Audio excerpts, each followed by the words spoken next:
Hello मेरे प्यारे बच्चों, आप सब कैसे हो।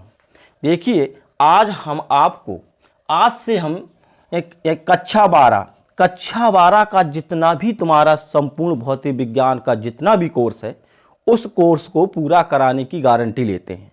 अब हम तुमको डे बाय डे यानी प्रतिदिन जो यानी कक्षा 12 भौतिक विज्ञान का जितना भी कोर्स होगा, वो तुमको उसके विभिन्न प्रकार के जितने भी पहलू हैं, सब एक विशेष प्रकार की जानकारी के साथ में और एक एक पॉइंट का बिल्कुल एकदम की सटीक विश्लेषण के साथ में तुम्हें प्रतिदिन इसको यानी बताएंगे हम।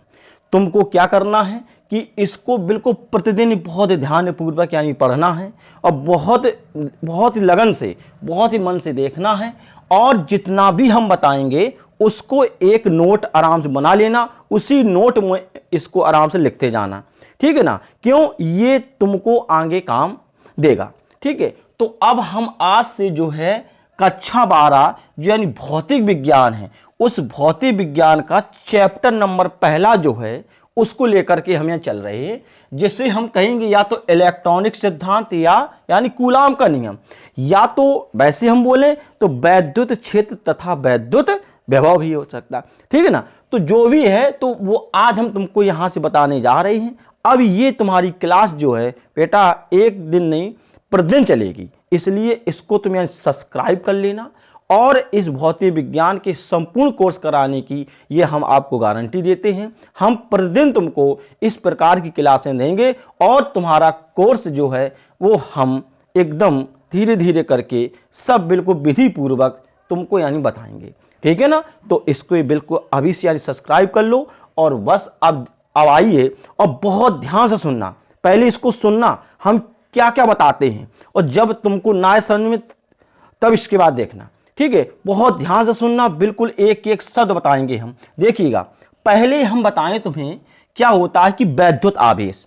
ये वैद्युत आवेश होता क्या है, वैद्युत आवेश से है क्या, पहले इसके बारे में हम बताएंगे, क्योंकि वैद्युत आवेश ही इस पाठ का मेन आधार है। तो पहले तुमको वैद्युत आवेश से समझना पड़ेगा, ठीक है ना। तो आइए अब हम देखते हैं, ठीक है। तो इसमें क्या है कि वैद्युत आवेश हमने यहां लिखा है कि वैद्युत आवेश का परिचय, मतलब वैद्युत आवेश का परिचय का मतलब ये है कि वैद्युत आवेश होता क्या है, ये हमारे बीच में आया कैसे, किस वैज्ञानिक ने इस वैद्युत आवेश की यानी खोज की इसने, और क्या है क्या नहीं है, और आवेश यानी कितने प्रकार का होता है, ये कहां कहां होता, कौन सा।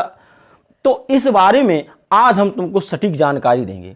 तो देखिए, बिल्कुल ध्यान से देखना। लगभग बात बताते हैं हम, लगभग बात है लगभग 2500 वर्षों पहले, ठीक है। इस बात की ध्यान रखना जो हम बताने जा रहे हैं। लगभग 2500 वर्षों पहले एक यूनान के दार्शनिक थे, ठीक है। ध्यान रखना बेटा, यूनान के दार्शनिक, ठीक है। इस बात में ध्यान रखना, जो यूनान के जो यानी दार्शनिक थे, ठीक है, यूनान के, उनका नाम था बेटा थेल्स। इसको ध्यान रखना, थेल्स, ठीक है। तो क्या है कि यूनान के जो यानी थे दार्शनिक, तो उनका नाम क्या था, थेल्स। तो इस थेल्स ने बताया कि एक अम्बर नामक पदार्थ, कौन सा बेटा, अम्बर नामक पदार्थ, इसको ध्यान रखना इस बात को। तो उसने बताया, थेल्स ने, कि जब अम्बर नामक पदार्थ को जब ऊन से रगड़ते हैं, ठीक है, किससे बेटा, ऊन से, इस बात को ध्यान रखना। जब अम्बर नामक पदार्थ को जब ऊन से रगड़ा जाता है तो वो हल्की हल्की वस्तुओं को अपनी ओर आकर्षित करने लगता है, ठीक है। ये बात आई समझ में। ये कब बताया, ये लगभग हमने बताया 2500 वर्षों पहले की बात बताई है कि जो यूनान के दार्शनिक थे उनका नाम क्या बताया हमने, थेल्स बताया। तो इस थेल्स नामक वैज्ञानिक ने क्या देखा कि जब अम्बर नामक पदार्थ को जब ऊन से रगड़ा जाता है तो वो हल्की हल्की वस्तुओं को अपनी ओर आकर्षित करने लगता है। पहले इन्हीं ने बताया था, ठीक है। अब क्या हुआ कि लगभग क्या हुआ कि 2000 वर्षों तक, ध्यान रखना, 2000 वर्षों तक किसी ने इस बात पर ध्यान ही नहीं दिया, ये बात यहीं पर रहने दी। और धीरे धीरे वर्ष बीत गए, कितने, 2000 वर्षों तक किसी वैज्ञानिक ने इस ओर ध्यान ही नहीं दिया। फिर क्या हुआ कि इसके आगे चले तो 1600 ईस्वी में, ध्यान रखना बेटा, 1600 ईस्वी में जो इंग्लैंड के वैज्ञानिक, ध्यान रखना, कहाँ के बेटा, इंग्लैंड के, इस बात में याद रखना। तो इंग्लैंड के जो वैज्ञानिक थे उनका नाम था गिलबर्ट, ठीक है, ध्यान रखना कौन वैज्ञानिक थे बेटा, गिलबर्ट। तो 1600 ईस्वी में जो इंग्लैंड के जो वैज्ञानिक थे उनका नाम था गिलबर्ट।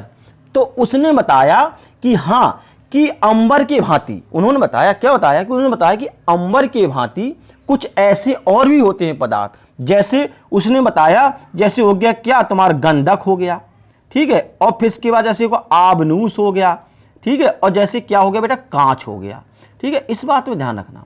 तो उन्होंने क्या किया, गिलबर्ट ने बताया कि हाँ ये बात तो सही है कि जब थेल्स ने बता दिया था कि जब अंबर नामक जो है पदार्थ होता है, जब इसे ऊन से रगड़ा जाता है तो ये हल्की हल्की वस्तुओं को अपनी ओर क्या करने लगता है, आकर्षित करने लगता है।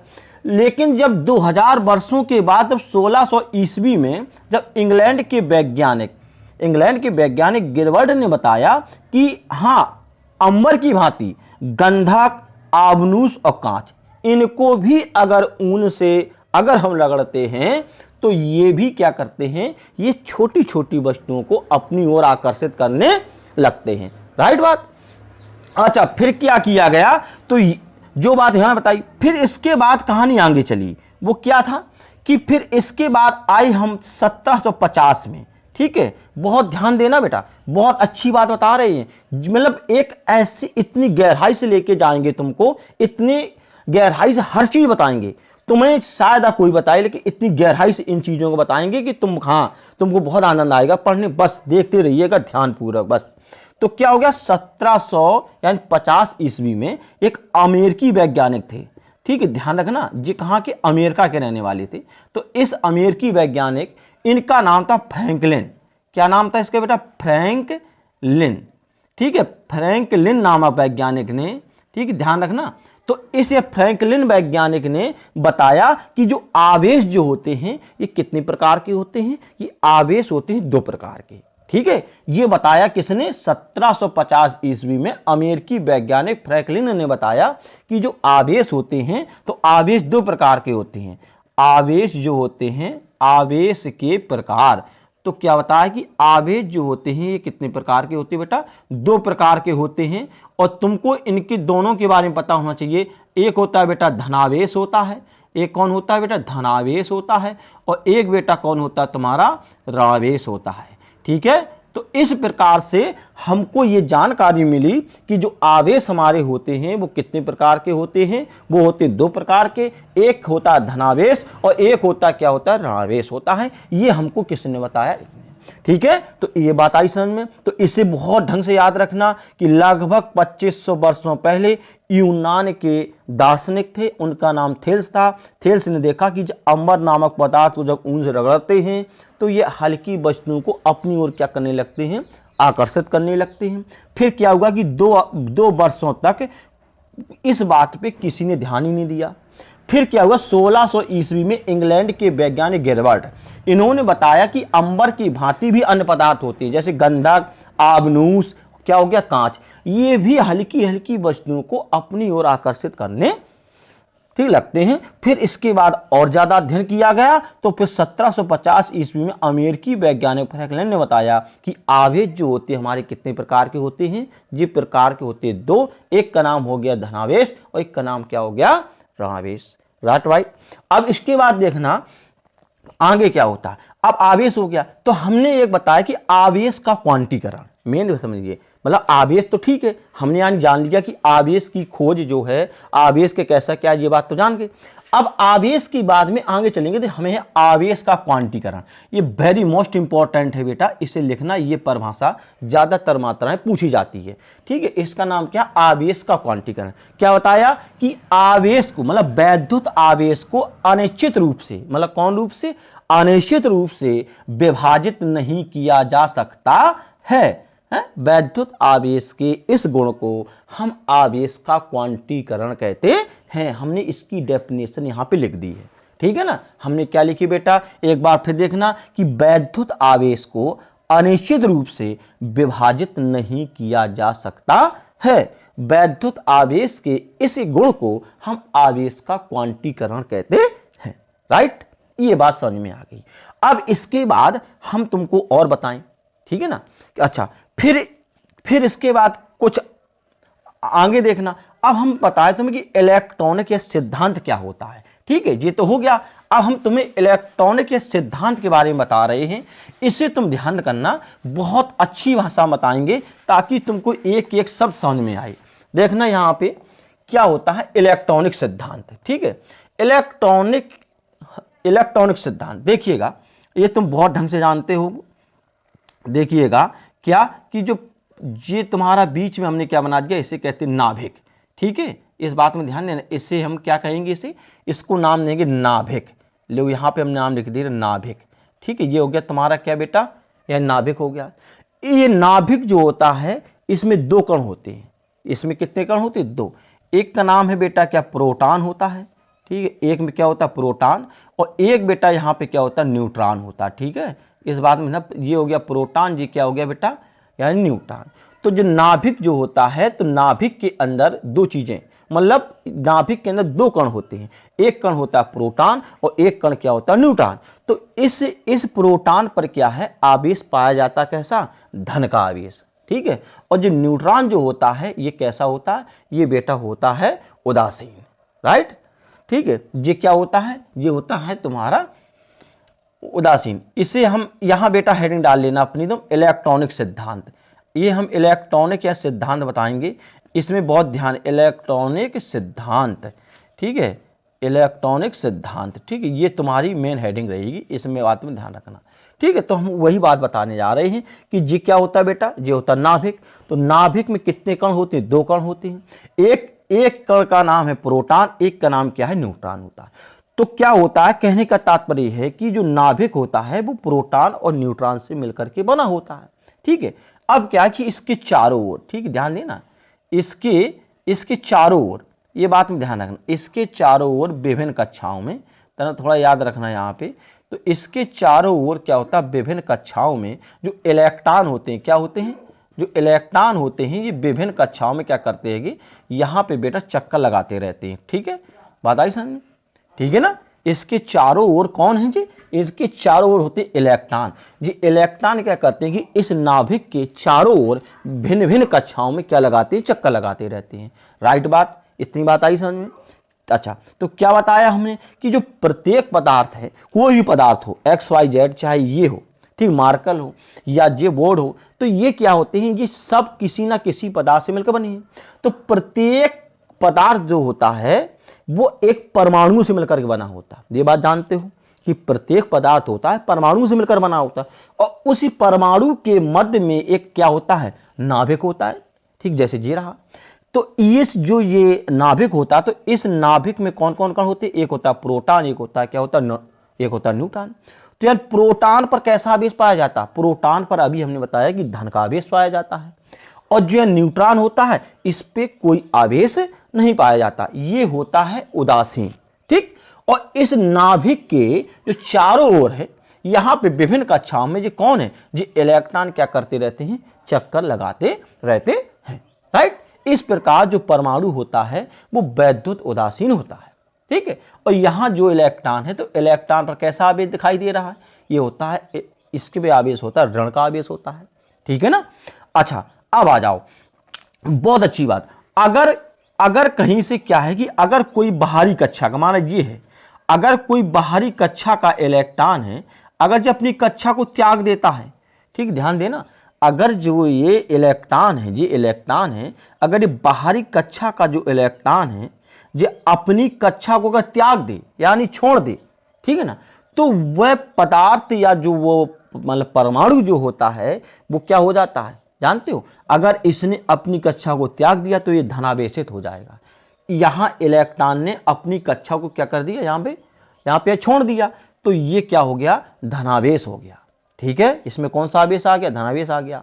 और अगर बाहरी कक्षा का ये, ठीक है, याद रखना, अगर बाहरी कक्षा का कोई इलेक्ट्रॉन अगर इस कक्षा में प्रवेश कर जाए, ध्यान देना, अगर कोई बाहरी कक्षा का अगर इलेक्ट्रॉन है, अगर वो कक्षा में प्रवेश यानी अगर कर जाता है, तो वह परमाणु कैसा हो जाता है, ऋणावेशित हो जाता है। मतलब क्या हो जाता है, ऋणावेशित हो जाता है। राइट बात, कहने का तात्पर्य है कि जहां इलेक्ट्रॉनों की कमी होती है, ध्यान रखना, जहां इलेक्ट्रॉनों की कमी होती है वहां आवेश होता है धनात्मक, और जहां इलेक्ट्रॉनों की अधिकता होती है, ठीक है ना, जहां इलेक्ट्रॉनों की क्या होती है, अधिकता होती है, वह पदार्थ या परमाणु कैसा होता है, ऋणावेशित हो जाता है। ठीक है ना, इतनी बात आई समझ में। अब देखना, तो तुमने यहां क्या देखा कि अगर कोई भी परमाणु अगर यह धनावेशित हो रहा है और अगर वो ऋणावेशित हो रहा है, ध्यान रखना, अगर कोई पदार्थ या परमाणु अगर वो धनावेशित हो रहा है या फिर ऋणावेशित हो रहा है तो उसके लिए उत्तरदायी कौन होता है, इलेक्ट्रॉन ही होता है।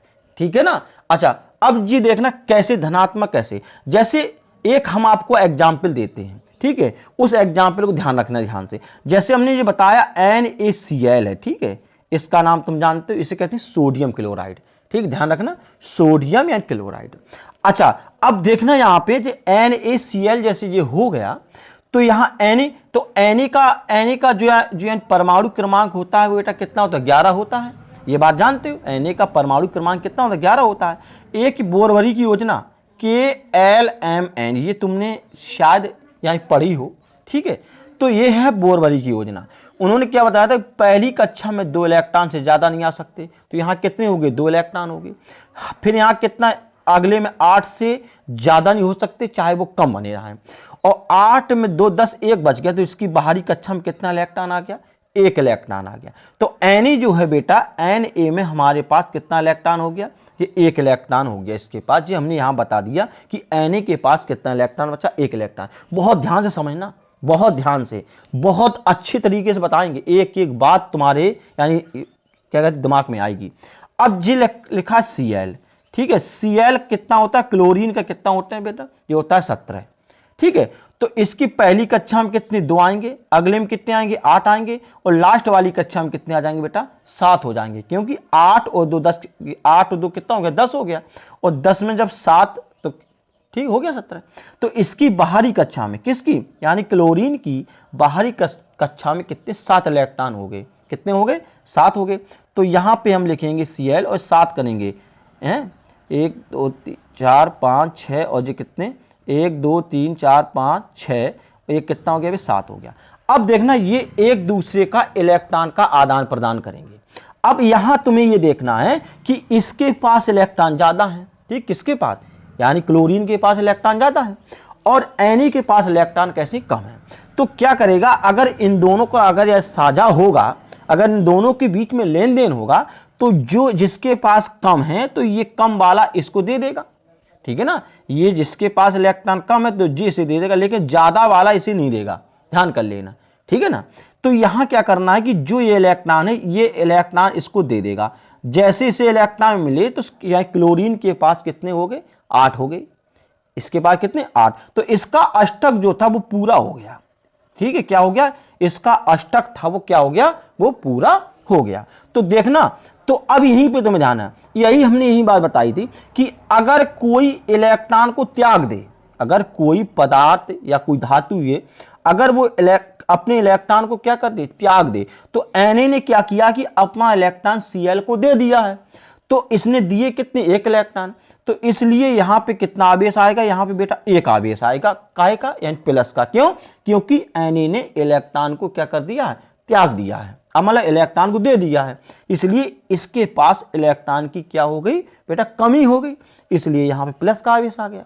Cl ने क्या किया था कि यहां इसका ले लिया था, और लिया कितना, 1, मतलब यहां पे इलेक्ट्रॉनों की अधिकता हो गई। जब इलेक्ट्रॉन की अधिकता हो कितने की, 1 की, तो यहां पे कौन सा आवेश आ गया, ऋण का आवेश आ गया, राइट बात। तो ये हमने क्या बताया था कि अगर कोई पदार्थ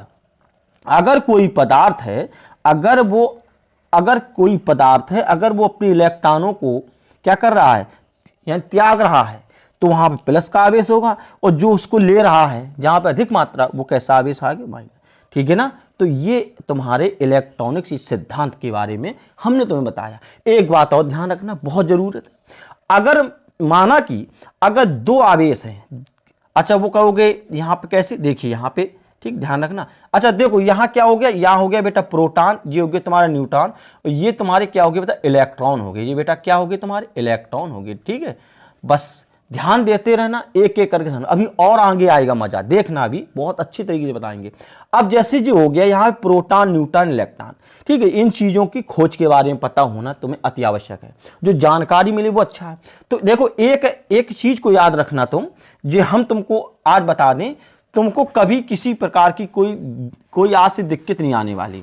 अब तुम कहोगे क्या, देखिए यहाँ पे, ठीक है, यहां देखना, हम बता दो ईंट पर नाच, इस बात को ध्यान रखना, ईंट पर नाच, बस इससे तुम याद रखोगे तो ये कभी भूल नहीं पाओगे कि यह प्रोटॉन, न्यूट्रॉन और इलेक्ट्रॉन, इनकी खोज कब भी और किस वैज्ञानिक ने की है। ठीक है, तो देखो बेटा, ई से हो गया क्या, इलेक्ट्रॉन, ई से क्या हो गया, इलेक्ट्रॉन, और ये तुम्हारा टा लिखा, टा से क्या हो गया, टॉमसन। तो कहने का तात्पर्य यह हुआ कि इलेक्ट्रॉन की खोज किसने की थी, टॉमसन ने की थी। ठीक है ना। अब इसमें लिखा पर, ठीक है, तो यहां पा से क्या हो गया बेटा, तुम्हारा हो गया प्रोटॉन। ठीक है, यानी यहां से क्या हो गया, पा से क्या हो गया बेटा, तुम्हारा प्रोटॉन हो गया। और यहां पे आर लिखा, तो आर से क्या हो गया, रदरफोर्ड। तो कहने का तात्पर्य हुआ कि प्रोटॉन की जो खोज की गई थी वो किसने की थी बेटा, रदरफोर्ड ने की थी। राइट। और नाच से, एन से हो गया न्यूट्रॉन, और न्यूट्रॉन की खोज यानी किसने की थी, चैडविक ने। ठीक, किसने की थी बेटा, चैडविक ने। तो ठीक है, तो ईंट पर नाच, राइट बात। तो यहां से क्या हो गया, इलेक्ट्रॉन, इलेक्ट्रॉन की खोज किसने की, टॉमसन ने। यहां से पास क्या हो गया, प्रोटॉन, और यहां प्रोटॉन की खोज किसने की थी, रदरफोर्ड ने। और एन या ना से हो गया क्या, न्यूट्रॉन, और न्यूट्रॉन की खोज किसने की थी बेटा, चैडविक ने की थी। राइट, ये बात आगे समझ में। अब एक बात और समझना, बस देखते रहिएगा, एक एक चीज तुम्हारे दिमाग में आ जाएगी बस। अब देखना, अगर प्लस प्लस के आवेश हैं, यहां प्लस यहां प्लस और यहां माइनस और यहां माइनस, तो ये आवेश जो हैं ये कैसे हैं, समान आवेश हैं, यानी इन्हें कहेंगे हम सजातीय आवेश। कैसे कहेंगे, ठीक है, क्यों, यहां प्लस ये माइनस। अगर दो सजातीय आवेश या दो समान आवेश हैं, एक दूसरे को क्या करेंगे, प्रतिकर्षित करेंगे। मतलब अगर इस प्लस को और अगर इस प्लस को दोनों को एक साथ अगर सामने लेके आएंगे, दोनों को साथ लेकर के आएंगे, तो ये एक दूसरे के पास नहीं आएंगे। ये भी दूर भगेगा और ये भी दूर भगेगा। मतलब ये एक दूसरे को प्रतिकर्षित करेंगे। मतलब ये आकर के आकर्षण पैदा नहीं करेंगे, ये प्रतिकर्षण पैदा ठीक करेंगे। और अगर एक बेटा प्लस का आवेश हो गया, एक किसका हो गया, माइनस का हो गया। अब ये बेटा विपरीत आवेश हो गए। कैसे आवेश हो गए बेटा, ये तुम्हारे विपरीत आवेश हो गए। और जब ये तुम्हारे विपरीत आवेश हो गए, तो अब इनमें कौन सा बल लगेगा, आकर्षण बल लगेगा। ठीक है, क्योंकि इसके पास है प्लस का आवेश और इसके पास कौन सा आवेश, इसके पास है तुम्हारा यानी माइनस का आवेश। तो क्या समझे कि अगर जैसे यानी सजातीय आवेश है, कहने का तात्पर्य समान आवेश हैं, तो वे एक दूसरे को प्रतिकर्षित करते हैं।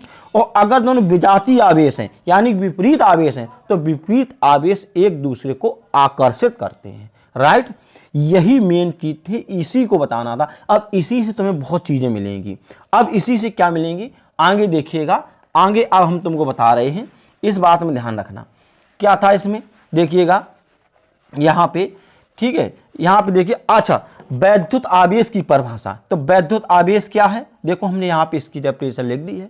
ठीक है, लिखा कि जिस मूल कारण की उपस्थिति से, अब उसमें मूल कारण क्या है, कोई ना कोई तो होगा, या तो यानी कि क्या कहते हैं आकर्षण होगा, या तो उसमें प्रतिकर्षण बल लगेगा। तो जिस मूल कारण की उपस्थिति से वस्तुओं में अपनी ओर आकर्षित करने का गुण आ जाता है, उसे हम वैद्युत आवेश कहते हैं। ये डेफिनेशन यहां पे लिखी है, इसको आराम से नोट कर लेना। अब आइए, अब आगे हम तुमको लेके आए, ठीक है, क्या कि देखिएगा, हमने यहां आवेश, आवेश का मात्रक क्या होता है, इस बात में जानिए। आवेश का मात्रक होता है बेटा कूलाम, इस बात में ध्यान रखना, क्या होता है, कूलाम। तो आवेश का मात्रक क्या मिल गया बेटा, कूलाम मिल गया। राइट बात, ये तुम जानते हो। अच्छा, नंबर अगली बात, तुमने एक फॉर्मूला और यहां पे देखा होगा, आई बराबर, वैद्युत धारा आई बराबर फॉर्मूला होता है Q अपॉन T। ठीक है, ये तुमको पता होगा, क्या वैद्युत धारा आई बराबर क्या होता है, Q अपॉन T होता है, ये बात तुम जानते हो। ठीक है, तो यहां करेंगे तो Q बराबर हमें क्या मिल गया बेटा, IT मिल गया। कैसे, इस यहां एक मान के इनका त्रिय गुणा कर देंगे तो आ जाएगा निकल के। तो Q बराबर कितना हो गया, ये IT हो गया। ये एक मात्रक और मिल जाएगा ना, इसलिए हम तुमको यहां से बता रहे हैं। तो देखो एक मात्रक आवेश का और मिल गया। अब वो कहोगे कौन से, आई का मात्रक क्या होता है, आई होती है, इसका क्या एम्पियर होता है, इसका क्या होता है बेटा एम्पियर। तो हमने ये एम्पियर लिख दिया। ठीक है, और टी का क्या हो गया बेटा, सेकेंड है, यानी कि इसका क्या हो गया, समय का क्या हो गया, सेकेंड। तो देखो एक मात्रक जी हो गया। तो आवेश, अच्छा आवेश का मात्रक क्या हो गया, इसका हो गया कूलाम। ठीक, अभी बताएंगे इसका कूलाम मात्रक क्यों है, अभी आगे रुकिएगा, मैं इस कूलाम के बारे में तुम्हें बहुत जानकारी दूंगा। फिर हम ये बताएंगे कि जो आवेश का मात्रक है कूलाम कैसे आया, कैसे नहीं आया, ठीक है ना। और इसका जो मात्रक है एक और है एम्पियर सेकेंड है, ठीक है। अच्छा अब आइएगा आगे, क्या इसमें बेमा देखेंगे हम, इसमें क्या देखेंगे, बेमा, ठीक है। ये बहुत जरूरी है, ये बेमा आना बहुत अति आवश्यक है। देखो ये ए हो गई इसकी, ठीक है, इस बात में ध्यान रखना। और इसकी समय की क्या होगी, टी, तो इसकी बेमा क्या निकल आई, एटी निकल आई, ठीक है। वैद्युत धारा है ना एम्पियर, इसकी बेमा ए होती है और समय क्या होता है, टी होता है, तो इसकी बेमा टी होगी, तो इसकी बेमा क्या निकली, एटी निकली, ठीक है। यदि ध्यान, यदि चालक में कितने एन इलेक्ट्रॉन, अगर एन इलेक्ट्रॉन कितने बेटा, यदि चालक में एन इलेक्ट्रॉन प्रवाहित होते हैं, क्या होते हैं, प्रवाहित होते हैं, तो फॉर्मूला होता है Q बराबर NE। इन जितने भी फॉर्मूला हम तुम्हें बता रहे हैं, जितने भी सूत्र बता रहे हैं, इनको नोट करते चलना, ठीक है ना। इनको तुम क्या करते चलना, नोट, क्योंकि इससे तुम्हारे न्यूमेरिकल बनेंगे। और न्यूमेरिकल में ये सब जितनी चीज हम बता रहे हैं सब इन्हीं से ही तुम्हारे न्यूमेरिकल आएंगे, ठीक है। बस तुम इनको नोट करते चलिएगा। तो Q बराबर कितना NE हो गया, और यहाँ क्या पढ़ा तुमने, Q बराबर कितना हो गया, IT हो गया। इस फॉर्मूले का बहुत इस्तेमाल होता है। तो Q बराबर कितना होगा, IT हो गया, और Q बराबर कितना NE हो गया। दोनों को मान उठा के रखना, तो कितना हो जाएगा, NE बराबर कितना, IT हो जाएगा, ठीक हो जाएगा। तो कितना हो गया, N बराबर IT अपॉन कितना बेटा, E हो गया, ठीक है ना। अच्छा E क्या है, अभी हमने बताया, E जो होता है जो इलेक्ट्रॉन पर आवेश होता है, और इसका मान कितना होता है, 1.6 गुणित 10 की घात -19 क्या होता है बेटा, ये कूलाम होता है। जी हो गया इलेक्ट्रॉन पर, इलेक्ट्रॉन पर जो आवेश होता है का एक माइनस का चिन्ह होता है, ठीक है। जब तुम इसके या न्यूमेरिकल लगाओगे तो वहां पे प्लस माइनस का बहुत ज्यादा मिलेगा, ठीक है। अगर वहां पे कह रहा है कि इलेक्ट्रॉन बाहुल्य में है, एक शब्द आता है बाहुल्य, या एक शब्द आएगा यदि इलेक्ट्रॉन अधिकता में है, तो अधिकता शब्द आ रहा तो समझ लेना वहां पे माइनस का चिन्ह आएगा, ध्यान कर लेना। और अगर कह दी कि इलेक्ट्रॉन की कमी हो रही है तो वहां पे बेटा समझ लेना कि इसका चिन्ह आएगा धन का, ठीक है। ये बात आई समझ। अब आगे देखिएगा, ठीक है। तो इन फॉर्मूलों से बहुत काम चलने वाला है, इनको याद कर लेना, ठीक। तो आवेश का मात्रक मिल गया, जो गया। अब हम चलते हैं तुम्हें कूलाम के बारे में। हमने कहा था कि हम तुम्हें कूलाम के बारे में बहुत अच्छी जानकारी देंगे। तो अब देखिए कूलाम के लिए क्या हुआ कि इसके बारे में बहुत अच्छा बताएंगे। देखना इसमें क्या होगा कि यहाँ पे हमारी बात ध्यान रखना, सन 1785 में यानी फ्रांस के वैज्ञानिक, ठीक है, इनका ही नाम था क्या, कूलाम, ठीक है। इनका नाम क्या था बेटा, कूलाम। इस बात में ध्यान रखना, ठीक है। ये वैज्ञानिक थे, ठीक है ना। ये कौन थे, ये तुम्हारे वैज्ञानिक थे। ठीक, कब, सन 1785 ईस्वी में, ठीक है। फ्रांस के वैज्ञानिक कूलाम ने बताया, उन्होंने क्या बताया कि अगर दो आवेश हैं, कौन आवेश है, दो। अब तुम कहोगे कैसे आवेश, देखिए हम बताएं। जैसे यहां पे देखो एक आवेश हो गया Q1 और एक आवेश क्या हो गया Q2, राइट, माने। तो उन्होंने बताया था अगर दो आवेश हैं, एक हो गया Q1, एक हो गया क्या तुम्हारा Q2, इन दो आवेशों के मध्य कोई ना कोई बल लगेगा। अगर ये दोनों बेटा प्लस प्लस के हैं, ठीक, ध्यान रखना, बहुत अच्छी तरीके से ध्यान रखना। अगर दोनों अगर प्लस प्लस के हैं तो ये एक दूसरे को प्रतिकर्षित करेंगे, मतलब क्या करेंगे, प्रतिकर्षित करेंगे। और अगर एक जैसे प्लस का हो गया और अगर एक माइनस का हो गया तो ये दोनों एक दूसरे को क्या करेंगे, आकर्षित करेंगे। ये बात बताई थी हमने, है, क्योंकि ये विपरीत हो गए तो इसलिए ये क्या करेंगे, एक दूसरे के पास पास आ जाएंगे। तो उन्होंने ये बताया था कि अगर ये दो आवेश हैं तो इन दोनों आवेशों के बीच में एक बल लगता है, इसे क्या बल लगता है। और इसके संबंध में उन्होंने एक नियम दिया था। जो ये नियम दिया था उसे हम कूलाम का नियम या कूलाम के नियम से जानते हैं। इस बात में ध्यान रखना, ठीक है ना। तो क्या बताया हमने कि सन 1785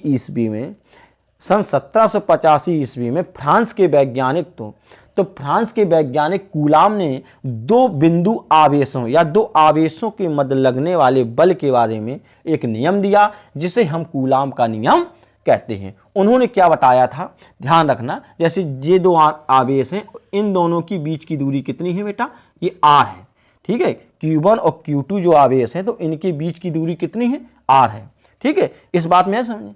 तो जब इन दोनों के बीच में, तो उन्होंने बताया था कि इन दोनों आवेशों के मध्य में जो भी बल लगेगा, ठीक है, ये इन्होंने क्या बताया था कि दो बिंदु आवेशों के मध्य, ध्यान रखना, दो स्थिर बिंदु आवेशों के मध्य लगने वाला, ध्यान रखना, दो स्थिर बिंदु आवेशों के मध्य लगने वाला आकर्षण अथवा प्रतिकर्षण बल उन आवेशों की मात्राओं के गुणनफल के, तो बल F हो गया, और ये बेटा प्रोपोर्शनल का चिन्ह हो गया, काय का हो गया बेटा, ये प्रोपोर्शनल का, और Q1 और कितना हो गया Q2, ठीक है।